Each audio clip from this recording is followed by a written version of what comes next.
Samskriti University for Excellence in Life, BTech Agri BSc Lateral Entry.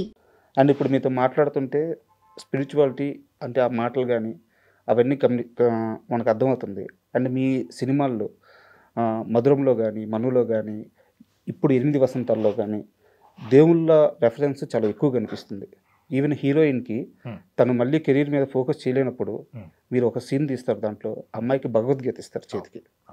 ఒక కష్ట సమయంలో భగవద్గీత చదువు అని ఒక డైరెక్టర్ సినిమాలో చెప్పారు అంటే వారికి ఆ మతం మీద కానీ ఆ దేవుళ్ళ మీద కానీ ఎంత విశ్వాసం ఉందో అర్థమైపోతుంది. బట్ ఇదే సమయంలో మీ మీద ఒక కాంట్రవర్సీ వచ్చింది. సినిమాలో ఆ కాశీలో జరిగే సీక్వెన్స్లో ఒక రేప్ సీను, ఒక సీనియర్ జర్నలిస్ట్ కూడా దాన్ని అపోజ్ చేశారు ప్రెస్ మీట్లోనే బహిరంగంగానే. బట్ పర్సనల్గా మీ సినిమాలు చూసిన వ్యక్తిని నేను కాబట్టి మీ మైండ్ సెట్ అది కాదు. మీరు దేవుళ్ళు అంటే ఎంత విశ్వాసంగా ఉంటారో, ఎంత నమ్ముతారో నాకు తెలుసు. ఎక్కడ తేడా జరిగింది సార్? అంటే మీరు ఆ సీన్ని ఎలా డెలివరీ చేయాలనుకున్నారు, వాళ్ళకి ఎలా అర్థమైంది, ఎక్కడ డిఫరెన్స్ వచ్చిందంటారు? ఇది కొంచెం పెద్ద ఆన్సర్, మరి చెప్పండి సార్. అంటే నాకు దేవుళ్ళనే కాదు, మామూలుగా మనిషి అంటేనే గౌరవం సార్. ఇది నేను 4 కోణాల నుంచి విశ్లేషిస్తా. Very important. మొదటిది సీన్ ఎక్స్ప్లెయిన్ చేస్తాను, తద్వారా ఏంటంటే బెటర్గా అర్థమవుతుంది చాలామందికి. రెండవది ఒక కమ్యూనిటీని ఒక పేరు తీసి, ఇప్పుడు బ్రాహ్మణులకి ఉన్న రేప్కి కనెక్షన్ ఏంటి, ఒక బ్రాహ్మణుడితో మీరు రేప్ లాంటిది చేయిస్తారా, అత్యాచారం మీద పంపిస్తారా అన్నారు, అది ఆన్సర్ చేస్తాను. మూడోది కాశీ లాంటి పరమ పవిత్రమైన చోట రేపులు ఏంటి అని అడిగారు. నాలుగోది కాశీ లాంటి, మళ్ళీ అదే కాశీ లాంటి పరమ పవిత్రమైన చోట మాంసం ఏంటి, మీ సినిమా కోసం మీరు కబేలాలు పెడతారా అని అడిగారు. ఈ 4 కోణాలు నేను ఇప్పుడు స్పృశించి మాట్లాడతా. అందుకే it's going to be a very long answer. First thing, మీరు సీన్ని చూసుకుంటే ఆ సీన్ యొక్క డైనామిక్స్, అందులో నాకు ఒక భక్తుడు కావాలి. ఎందుకంటే సీన్ భక్తి చుట్టూ రిలేట్ అయి ఉంది. నువ్వు ఇప్పుడు ఒక దుర్గామాత విగ్రహాన్ని కానీ ఇంట్లో పూజ జరుగుతుంటే తిరిగి ఆ సీన్ కనెక్షన్లో వాళ్ళ భార్య అతనికి కాల్ చేసి ఆర్తి అయిపోయింది, మీరు ఎక్కడున్నారు దర్శనం కోసం అని అడుగుతారు. అడగడం వల్ల మనకి ఇప్పుడు సీన్ ఓపెనింగ్ నుంచే భక్తులు కావాలి మనకి, భార్యాభర్తలు ఇద్దరు. ఓకే. అండ్ భక్తి అనేది ఏ ఒక్కరి సొత్తు కాదు, ఏ ఒక్క కులం యొక్క సొత్తు కాదు. సాయంత్రం ఎవరైనా సరే ఇంట్లో దీపం ముట్టించి ఆరాధన అనేది ప్రతి ఒక్కరు చేస్తారు. అండ్ కాశీ లాంటి చోట ప్రతి ఒక్కడి నుదుట మీద బొట్టు ఉంటుంది, పడవ నడిపేవాడి దగ్గర నుంచి అరటిపళ్ళు అమ్మేవాడి వరకు. నేను కాశీకి 2 సార్లు వెళ్ళాను, వెళ్ళిన ప్రతిసారి నేను 10 రోజులు ఉన్నాను. సో ఇంకోటి, రుద్రాక్షలు అనేది చాలా సహజం అక్కడ వేసుకోవడం. సో ఇప్పుడు నేను క్యారెక్టర్ని అలా డిజైన్ చేసుకున్నాను. ఇది నేనే ఒక కమ్యూనిటీని భంగపరచడానికో వాళ్ళ మీద ఇది కానే కాదు. నాకు భక్తుడు కావాలి. అండ్ కంటికి భక్తుడు ఎలా కనపడతాడు? ఒక విగ్రహానికి పూజ చేయడం, పొట్టు పెట్టుకోవడం, ఏదో ఒక మాల వేసుకుంటే వాడికి భక్తి ఉందని నువ్వు నమ్ముతావు. అలా నేను క్రియేట్ చేశాను. ఇంకోటి, అసలు నేను ఫస్ట్ బ్రాహ్మణులను తక్కువ చేసి చూపించానడానికి ఆధారం లేదు అక్కడ. ఎందుకంటే ఆ అమ్మాయి అతని గొంతు పట్టుకుని ఏమంటుంది, అందరూ మగాళ్ళు ఒకలా ఉండరని నమ్మి నీతో వచ్చానంట తప్ప అందరూ బ్రాహ్మణులు ఒకలా ఉండరని నమ్మి నీతో వచ్చాను అమ్మాయి అనదు. సో ఇప్పుడు అక్కడ సీన్ని మనం కొంచెం మతి స్థిమితం సరిగ్గా ఉన్న వాళ్ళకి చూస్తే ఎటువంటి మనోభావం దెబ్బతినకుండా చాలా క్లియర్గా అర్థమవుతుంది అతను ఏం చెప్తున్నాడు అనేది. ఓకే. ఇంకోటి, సనాతన ధర్మం గురించి క్వశ్చన్ వేస్తే ఒక ఆడపిల్లని దుర్గామాతతో పోల్చి ఒక అమ్మవారి స్థాయికి నేను తీసుకొద్దాం అనుకొని రాసిన సీన్ అది. ఇంకోటి, మీరన్నట్టు కష్ట సమయంలో మొత్తం ఇంకా ఆమెలో శారీరక మానసిక శక్తి పోయి ఆమె మీద ఒక 10 మంది మగాళ్ళు అలా పడ్డప్పుడు భగవద్గీత యొక్క పవర్ ఏంటో చూపిద్దాం అనుకున్నది. అంటే ఇంకా దేన్ని ఆధారం చేసుకొని క్వశ్చన్ చేస్తున్నారో ఫస్ట్ నాకు అర్థం అవ్వట్లేదు. నేను ఇప్పటి వరకు దాని గురించి పెద్దగా ఎందుకు మాట్లాడలేదు అంటే, కొన్ని వందల మంది ఆ రోజు నుంచి నా దాంట్లో అకౌంట్లు ఉన్న వాళ్ళే, అన్నా మేము బ్రాహ్మణ్ అని, అమ్మాయో అబ్బాయో అసలు మాకే ఇలా అనిపించలేదు అని వాళ్ళందరూ నాకు చెప్పారు. కాబట్టి సీన్ ఇప్పుడు నేను మళ్ళీసారి క్లియర్గా చెప్పాను, ఎవరైనా అర్థం కాని వాళ్ళకి పర్స్పెక్టివ్ మార్చుకోండి అని, కొత్తగా చూసే వాళ్ళకి ఓకే ఇదా రచయిత అనుకున్నది. ఇంకోటి, మేము ఆల్రెడీ సెన్సార్తో కూడా కోఆపరేట్ చేసాం. ఎందుకంటే నాకు ఎక్కడో మనసులో ఏదో పొరలో కూడా నాకు లేదండి, పలానా వాళ్ళ నేను అందుకే అన్నా, దేవుడి మీద కాదండి, నాకు మనిషి మీద కూడా గౌరవం. నువ్వు ఎవరు ఏంటనేది నాకు అనవసరం. నేను ఎప్పుడూ ఒక మనిషిని కించపరచను, అది అసలు నార్మల్గా నేను మాట్లాడేటప్పుడే కించపరచను. ఇంకా సినిమాటిక్గా అలాంటి ఉద్దేశం కూడా నాకు లేదు. సో అది నేను చాలా క్లియర్గా ఎస్టాబ్లిష్ చేశాను. అది నా మాటలో ఎక్కడా లేదు, ఏదీ లేదు. పులోమని దాన్ని పట్టుకొని వచ్చి మాట్లాడారు. సరే, అంటే వాళ్ళు ఆ రోజు మాట్లాడిన తీరు మీరు గమనిస్తే ప్రెస్ మీట్లో స్వరాన్ని పెంచి అక్కడున్న పిల్లల్ని ఏదో సంతలో పశువుల్లా చూస్తూ అలా మాట్లాడారు. అంటే చాలామంది తర్వాత నాకు మెసేజ్ చేశారు, కింద ఓపెన్ కామెంట్స్లో ఉన్నాయి, మీరుండుంటే అయిపోయేది. అంటే నేను వాళ్ళకు కూడా చెప్తున్నా, అంటే ఇప్పుడు అడిగిన వ్యక్తి ఒక విలేకరి సార్. మా నాన్న వయసు ఉంటుంది అతనికి సార్. ఘాటుగా నాకు ఇప్పుడు కూడా స్పందించబుద్ధి అవుతుంది, తిరిగి చురక పెడుతూ. కానీ ఎందుకో అంటే నేను ఎక్కడో బై చాయిస్ వద్దనుకుంటున్నది. ఇప్పుడు మీకు తెలుసు ఇన్ని రోజుల నుంచి ఇది ఉడుకుతుంది, మీరు అడిగినప్పుడు నేను బద్దలవచ్చు, కానీ ఎక్కడో నేను సంస్కారంతో ఆగుతున్నా. తేడా ఉండాలి అక్కడ మాట్లాడిన వ్యక్తికి, ఇక్కడ నాకు. ఇదే చెప్తుంది ప్రజలకి నా ఉద్దేశం ఏంటి, నా మనస్తత్వం ఏంటి. ఇది మొదటి కోణం. రెండోది బ్రాహ్మణులు ఉన్న రేపు. ఫస్ట్ థింగ్ అండి, ఏ ఒక్కరైనా భూమి మీద పలానా కులం కానీ, పలానా మతం కానీ, పలానా జాతీయతలు పుట్టిన వాళ్ళు చాలా సేఫ్ పీపుల్ అనుకుంటే పోలీస్ శాఖలు అన్ని వాళ్ళనే తీసుకుంటాయి. అంటే మనం ఇంకా ఆలోచించాల్సిన పని లేదు దాని గురించి. అలా నేనే అవమానించట్లేదండి. నేను ఇప్పుడు ఒక క్రైమ్ అనేది ఎక్కడైనా జరిగింది అంటే అది ఆ దేశ కాలమాన పరిస్థితులు బట్టి, ఆ ప్రాంతం బట్టి, అక్కడ ఉన్న మనస్థితి బట్టి క్రైమ్ అనేది జరుగుతుంది. అంతే అంతే. నీ వ్యక్తిగత నమ్మకాల నుంచి క్రైమ్ జరగడం జరగకపోవడం అనేది ఉండదు. సరే మీరు అన్నారు, నాకు ప్రూవ్ చేయాలనే ఉద్దేశం లేదు, ఎందుకంటే నా మైండ్ అది కాదు. నేను అంటే బ్రాహ్మణులు ఇలాంటి వాళ్ళు, పలానా కమ్యూనిటీ ఇలాంటి వాళ్ళని నాకు ఇప్పుడు ఇక్కడ మాట్లాడాలని లేదు. కానీ మీరు లేవనెత్తినందుకు నేను ఏమంటున్నా, ఇప్పుడు యూట్యూబ్ ఉంటుంది అందరికీ, ఇది చూసే వాళ్ళకి వెంబడే ఇంకో ట్యాబ్ ఓపెన్ చేసుకొని వాళ్ళు చూసుకోవచ్చు. సరూర్ నగర్ ప్రీస్ట్ అని మీరు కొట్టండి. అవును, 2 సంవత్సరాల క్రితం ఏం జరిగింది అంటే గుడికి వచ్చే భక్తులతో అసభ్యంగా ప్రవర్తించడం. ఇప్పుడు పూజారి అంటే ఎవరండి? మనం ఒక 10 నిమిషాలు మనం గుడికి వెళ్తేనే మనలో పాజిటివ్ వైబ్రేషన్ వస్తుంది, ఘంటానాదానికి, దేవుడి ప్రెజెన్స్కి. అట్లాంటిది నువ్వు నిత్యం ప్రధాన అర్చకుడు అండి అతను మైసమ్మ గుడిలో ప్రధాన అర్చకుడు అంటే నువ్వు దేవుడికి చాలా దగ్గరగా ఉంటావు.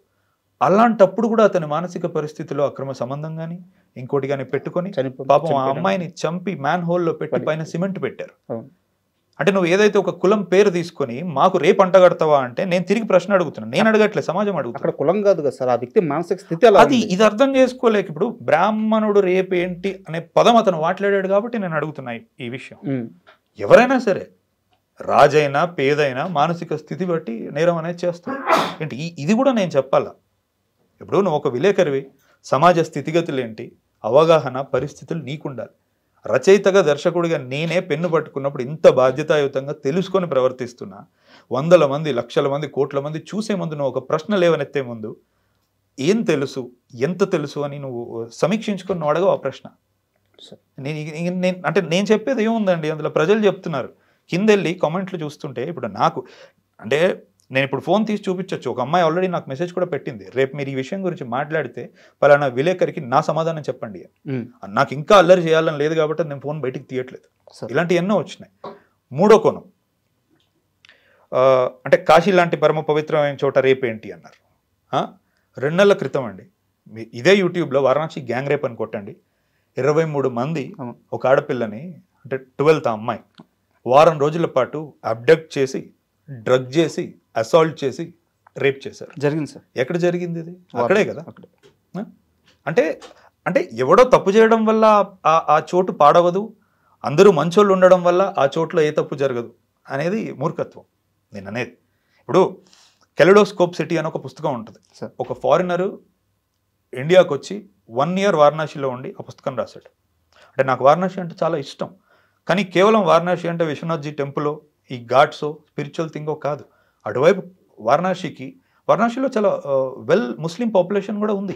ఈ రోజుకి వాళ్ళు అక్కడ బనారసి సిల్క్స్ అనేది నేస్తారు. ఇక్కడ నుంచి నీకు ఎక్కడో ప్యారిస్ ఫ్యాషన్ వీక్కి వాళ్ళు ఆ బట్టలు పంపిస్తూ ఉంటారు. BHU ఉంది, అల్లర్లు అవుతూ ఉంటాయి అక్కడ. అంటే కాశీకి చాలా ఉన్నాయి, మల్టీ డైమెన్షనల్ ప్లేస్ అది. నువ్వు ఏం తెలియకుండా ఒక 3 రోజులు 4 రోజులు నువ్వు కేవలం ఒక భక్తుడిలా వెళ్ళిపోయి వచ్చి అంతే దాన్ని ఆపాదించుకోకూడదు కదా. ఇప్పుడు అంతమంది ముస్లిమ్స్ ఉన్నారు, వాళ్ళు మీట్ తినాలనుకుంటే గాల్లో నుంచి వస్తుందా మీటు? అక్కడేగా కొట్టేది.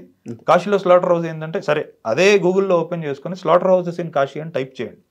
2017 వరకు యోగి ఆదిత్యనాథ్ గారు సీఎం అయిన తర్వాత ఇల్లీగల్ స్లాటర్ హౌసెస్ ఏమన్నా ఉంటాయో వాటన్నిటిని బంద్ చేసి పబ్లిక్ హెల్త్ సెంటర్స్ చేశారు.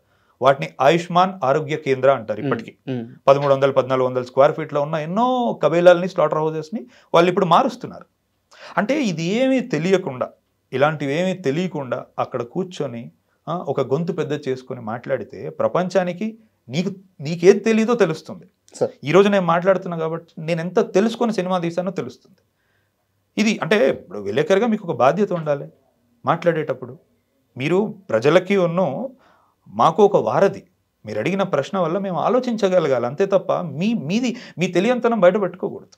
మిడిమిడి జ్ఞానంతో మాట్లాడేసి అంటే ఏమనుకున్నారు, ఇలాంటి రోజు మళ్ళీ రాదనుకున్నారా, నేను సమాధానం చెప్పను అనుకున్నారా? ప్రతి అంశం గురించి క్షుణ్ణంగా నేను మాట్లాడగలుగుతా, గాలిలో నుంచి నేను లెక్కలు తీయను. మీరు ఏదడిగినా అందులో అది ఉద్దేశపూర్వకమైన రచన, నేను దాన్ని అప్రోచ్ అయిన విధానం. మీరు కబేలా అడిగితే నేను కబేలా చెప్పడం కాదు, మీరు గూగుల్ ఓపెన్ చేసుకొని చూసుకోండి అంటున్నా. ఈ రోజుల్లో ప్రతి ఒక్కరు చేసేది అదే కదా. ఇప్పుడు కాశీలో రేపన్నారు, దానికి సమాధానం చెప్పిన. బ్రాహ్మణుడు రేపన్నారు, దానికి సమాధానం చెప్పిన. సినిమా ఆ సీన్ని ఎలా చూడాలని నేను అనుకున్నానో అది కూడా నేను చెప్పాను. ఇంకా ఇప్పుడు దాని గురించి మిగతాది నాకు తెలిసి నేను ఫుల్ సర్కిల్ కొట్టా సార్. అండ్ ఫస్ట్ ఆ సీన్ ఓపెన్ అయిన తర్వాత నేను ఇదివరకు సినిమా చూశాను సార్. తర్వాత మళ్ళీ ఈ ఇష్యూ అంతా జరిగిన తర్వాత నేను కూడా మైండ్ సెట్ అలాగ ఉన్నప్పుడు మాత్రమే ఇంకాస్త జాగ్రత్తగా చూద్దాం ఈ సీన్ అని చెప్పి మళ్ళీ చూశాను. నాకు అర్థమైంది ఏంటంటే, మీరు ఫస్ట్ అక్కడ ఆ పురోహితుడు ఎవరైతే భార్యతో పూజ చేస్తుంటారో తనకి దుర్గామాతకు పూజ చేస్తున్నట్టు ఫస్ట్ ఎస్టాబ్లిష్ చేశారు. సీన్ అంతా అయిపోయిన తర్వాత పూజకి టైం అవుతుంది రమ్మంటే, పూజ ఏంటి, నేను ఏకంగా దుర్గామాతనే చూసేశాను అది చెప్పడానికి ఖచ్చితంగా ఒక భక్తుడు కావాలి. అదే సో మీరు అనుకున్న సీన్ అది, బట్ అది ఇదంతా ఎలా అయిపోయింది? అదే అంటే ఇప్పుడు సెన్సర్ వాళ్ళు కూడా ఓపెన్గా యాక్చువల్లీ అతను పూజ చేసేటప్పుడు మంత్రం ఉంటుంది, సంధ్య స్నాన జపశ్చైవ అని మంత్రం ఉంటుంది. సెన్సర్ వాళ్ళు ఫస్ట్ తీయమన్నప్పుడు నాకు అర్థం కాల, ఎందుకు అని అడిగితే ఎక్కడైనా రేపు కమ్యూనిటీ ఇష్యూస్ రావచ్చు అని అంటే, ఓ అవునా, నేనైతే అలా చూడలేదండి, సరే మీరు అలా అంటున్నారంటే కోఆపరేట్ చేస్తామని మంత్రం తీసేసాం. ఇంకోటి అతన్ని క్లోజ్ షాట్ చూపించినప్పుడు జంజమును రుద్రాక్షలు ఉంటాయి అని అన్నారు. అరే నాకు మళ్ళీ అర్థం కాలేదు, ఇదేంటిది, ఒక తప్పు చేయాలనుకున్నాడా వేసుకోవచ్చు కదా అని. అక్కడ కూడా నేను నిజమే అయి ఉండొచ్చు, ఎవరినో బాధ పెట్టాల్సిన అవసరం నాకు లేదని నేను అక్కడ కూడా లాంగ్ షాట్కే వెళ్ళాను, క్లోజ్ షాట్ లేకుండా. దాని తర్వాత వాళ్ళు నాకు సర్టిఫికేషన్ ఇచ్చారు, ముందుకు వెళ్ళిపోయాను. అంటే నా ఉద్దేశం అదే అయితే కనుక నేను ఎందుకు కోఆపరేట్ చేస్తానండి? ఇప్పుడు నేను లోపల ఎక్కడా అనుకోలేదు అలా, ఏ వ్యక్తిని, ఏ పలానా కమ్యూనిటీని నేను ఎప్పుడు అలా అనుకోలేదు. సరే ఇప్పుడు లోకో భిన్న రుచి అంటారు, ఒక్కొక్కడు ఒక్కొక్క దృక్పథంతో చూస్తూ ఉంటాడు, కానీ దృక్పథాన్ని మార్చుకోవచ్చు కదండి. దృక్పథం అంటే ఏంటి, ఇటుకలతో కట్టింది కాదు అది, ఒకటి ఇంత నేను చెప్పిన తర్వాత మార్చుకోవచ్చు కదా. అంటే నేనేదో ఒక గొడవ జరిగింది, ఆ గొడవ గురించి మిమ్మల్ని అడిగితే మీరు రియాక్ట్ అయితే నా దగ్గర అక్కడి నుంచి నాకు స్టఫ్ వస్తుంది, నేను ఆ ఉద్దేశంతో అడగలేదు సార్. వేరే డైరెక్టర్ అయి ఉంటే, నాకు తెలియకపోయి ఉంటే నేను నిజంగా ఈ ప్రస్తావన తీసేవాడిని కాదు. ఎందుకంటే మీరు మధురం సినిమాలో దేవేంద్రుడు అన్నారు, శివుడు గురించి రెఫరెన్స్ ఉంది, విష్ణువు గురించి రెఫరెన్స్ ఉంది, రాముడు సీత గురించి రెఫరెన్స్ ఉంది, ఇప్పుడు 8 వసంతాల సినిమాలో భగవద్గీత గురించి చెప్పారు. సో అంటే మీ సినిమాలో ఎక్కడో దగ్గర వీటి గురించి ప్రస్తావిస్తూ ఇంత నాలెడ్జ్ ఉన్న మనిషి ఈ తప్పు చేసి ఉండడే అని నాకు అనిపించి నేను ఈ ప్రస్తావన తీసుకొచ్చాను. అంతేగాని ఈ గొడవని ఇంకాస్త పెద్ద చేయాలను ఆ ఉద్దేశం లేదు సార్ నాకు. అంటే మీరు తీసుకొచ్చింది కూడా మంచిదే, ఎందుకంటే చాలా మంది నా నుంచి సమాధానం కోరుకున్నారు. అంటే నేను రిటర్న్ ఫామ్ లో ఇస్తే కూడా చాలా మంది మా టీంలో కానీ బయట ఆడియన్స్ కూడా అన్న ఒక వీడియో పెట్టండి అంటే, ఒకటి నాదంత సంకుచితమైన మనస్తత్వం కాదు, ఏదైనా జరిగిన వెంటనే ఇమ్మీడియట్గా దానికి ఒక వీడియో పెట్టి రిపోర్ట్ చేసే అంత. I believe in writing. అంటే నీకు డిప్లొమసీ అనేది అట్లనే వర్కౌట్ అవుతుంది, రాతపూర్వకంగానే చాలా చెప్పొచ్చు. సరే ఇలాంటి ఒక రోజు వచ్చిన రోజు అది మీరు అడిగితే సమాధానం చెప్దాం అనుకున్నాను తప్ప మీరు కూడా అంటే I should thank you for asking it. ఎందుకంటే ఇప్పుడు ఆబ్వియస్లీ ఇది అడగకుండా మనం ఇంటర్వ్యూ పెట్టామంటే కింద అందరూ అదే క్వశ్చన్ అడుగుతారు. అంటే మనం కళ్ళు మూసుకొని పాలు తాగుతూ ప్రపంచం చూడట్లేదు అనుకోవద్దు కదా. సో ఇన్సిడెంట్ కాస్త పక్కన పెట్టేది సార్. మీరు చాలా సంవత్సరాల నుంచి మీడియాను చూస్తూ వస్తున్నారు, ఫిల్మ్ జర్నలిజం చూస్తూ వస్తున్నారు. ఇప్పుడున్న ఫిల్మ్ జర్నలిజం చూస్తే, ఈ రివ్యూ సిస్టమ్స్ కానీ, ఈ రివ్యూవర్స్ని కానీ, ఈ ఫిల్మ్ జర్నలిజం చూస్తుంటే మీకు ఎలా అనిపిస్తుంది? ఓపెన్గా చెప్పేసేయండి, మీకు ఎలా అనిపిస్తుంది? అంటే ఇప్పుడు నాకు ఫస్ట్ థింగ్ ఫిల్మ్ జర్నలిస్టులు అంటే చాలా ఇష్టం అండి. అంటే నేను పసుపులేటి రామారావు గారి పుస్తకాలు కానీ, హెచ్ రమేష్ బాబు గారి పుస్తకాలు కానీ ఇవన్నీ నా దగ్గర ఉన్నాయి, సంకలనాలు. ఇప్పటికీ నేను చదువుతూ ఉంటాను. అంటే నాకు వాటి వల్ల దాసరి గారి వర్కింగ్ స్టైల్ కానీ, ఎన్టీఆర్ గారిలో ఉన్న సీనియర్ ఎన్టీఆర్ గారిలో ఉన్న క్రమశిక్షణ కానీ నాకు ఇలాంటివి చాలా తెలుస్తూ ఉంటాయి. అంటే మళ్ళీ ఇప్పుడు నేను ఏదైనా చెబితే అరే ఇలా చెప్తున్నాడు అలా చెప్తున్నాడు ఫిలిం జర్నలిస్టులకు వాళ్ళ బాధ్యత అన్నట్టు అంటారు, కానీ ఎక్కడో థింగ్స్ ఆర్ నాట్ రైట్ అండి. ఓకే, ఇది అందరికీ తెలుసు, ఒప్పుకోవట్లేదు. ఎందుకంటే there is a difference between reviewer and critic. Reviewer కేవలం బ్లంట్గా టికెట్ కొనుక్కున్నాం కాబట్టి వాడు అభిప్రాయాలు మట్టుకే చెప్తాడు, బాధ్యత తీసుకోడు. క్రిటిక్ అలా కాదు.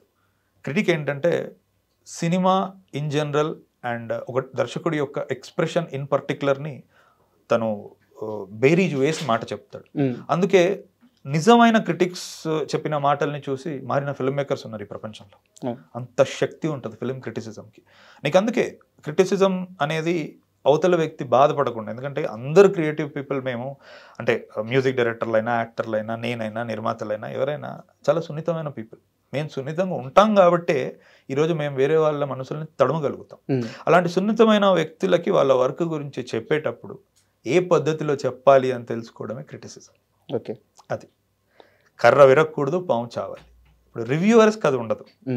అలాంటి నేనేం తప్పు పట్టట్లేదండి. నిజంగా చాలామంది సరిగ్గా అంటే రివ్యూ చేసేటప్పుడు ఏంటంటే కొంచెం బాధ్యతగా ఉండమని అన్నాను. మీరు ఇప్పుడు తీశారు కాబట్టి అర్హత గురించి కూడా మాట్లాడొచ్చా? అర్హత నాకుందా? అడతారు.